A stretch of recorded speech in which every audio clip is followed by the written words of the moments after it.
Hello Internet, my name is Thijs Albers. I'm a theoretical physicist and mathematician, and welcome to Nova Machina.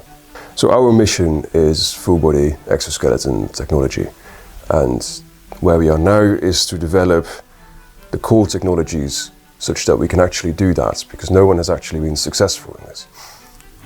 Today, it's been half a year, by the way. Half a year ago I set out to finally achieve what's called an artificial muscle. That's the little black thing you see here.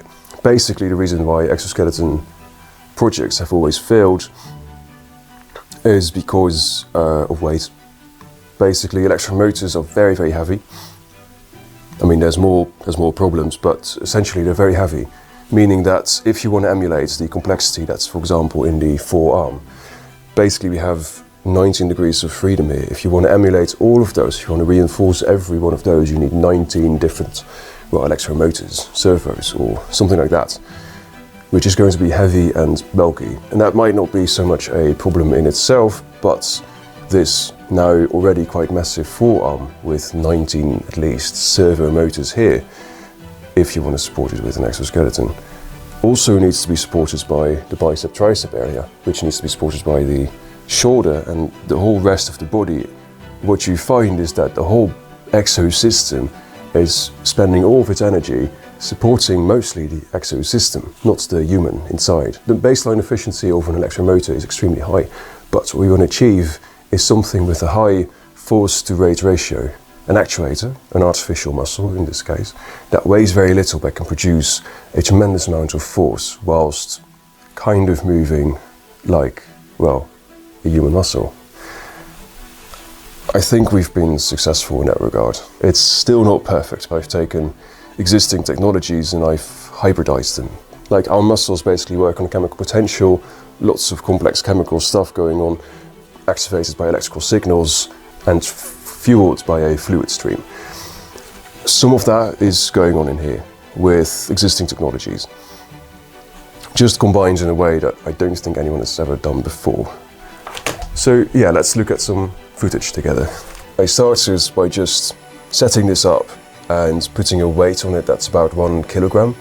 It's a metal bike chain. I mean, I'm Dutch, of course I have a massive bike chain. After that, I was like, you know what, let's just get the heaviest weights that the aluminium structure can still hold, which was about 2.5 kilos. By the way, it's very noisy. That's because I'm using an old vacuum cleaner pump as a kind of way to rotate the fuel. It's a tremendously overcomplicated and inefficient way of doing it. I just couldn't afford a fuel pump. And the funny thing about lifting 2.5 kilos on a about 3-to-1 arm is that we can compute the force to rate ratio. We're lifting 2.5 kilos on a 3-to-1 arm, which means that the muscle is at least producing 7.5 kilos of force. The muscle weighs much less than a gram. So the force to rate ratio must be larger than 7,500, which is really, really promising. Oh yeah, and at some point it failed. And I thought, oh no, months of work just broke in half. But it wasn't the muscle that broke, it's the tie wrap that broke. That's kind of a lazy way to connect the muscle to the arm, which, I don't know, I find very funny. Like, tie wraps are really strong, and this little tiny muscle broke it, so I don't know. Now, okay, so a few things that we have to pay attention to is the muscle does not just kind of contract with a high force to rate ratio, it also does so with speed that is not too dissimilar from human movement speed. If I were to be moving with a system built out of these things, it can keep up, which is promising. But also the contraction, it contracts to about half its original length, which is also pretty good. That's about what a human muscle does. It seems like this is working. It might be that this is the final piece in the puzzle of, well, solving the physics of exoskeleton tech. So that's getting really exciting. Also a little scary. We are starting to get to this point where the fundamental problems of exoskeleton tech, as I saw them, are being solved with relatively cheap solutions that I've just cobbled together. Like a year ago, I published about the sensors that we produced with Project Gaia. They were relatively responsive for something that's amateur built. Now we have artificial muscles that are I think, well, the first muscles to be sufficient for full body exoskeleton tech. It's still going to be very hard to implement 1 million of these on an exosystem, but that's an engineering problem. It's how do we combine our sensors and our muscles to create full body exotech.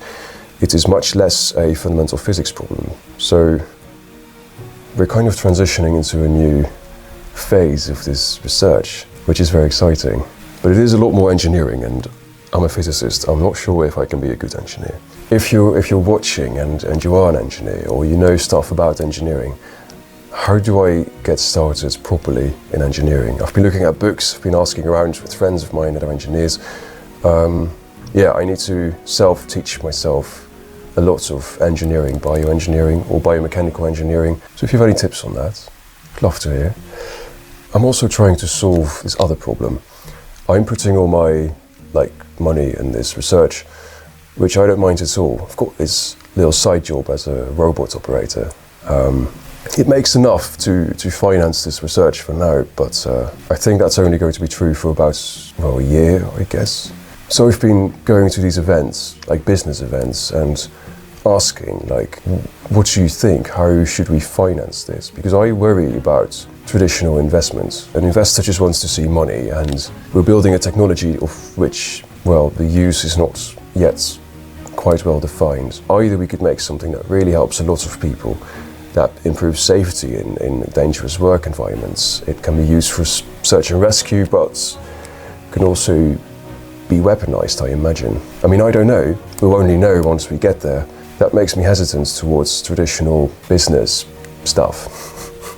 So I've been going to these business events and I've been asking this one question, how do we grow this funny little research into something that's, it's got a future?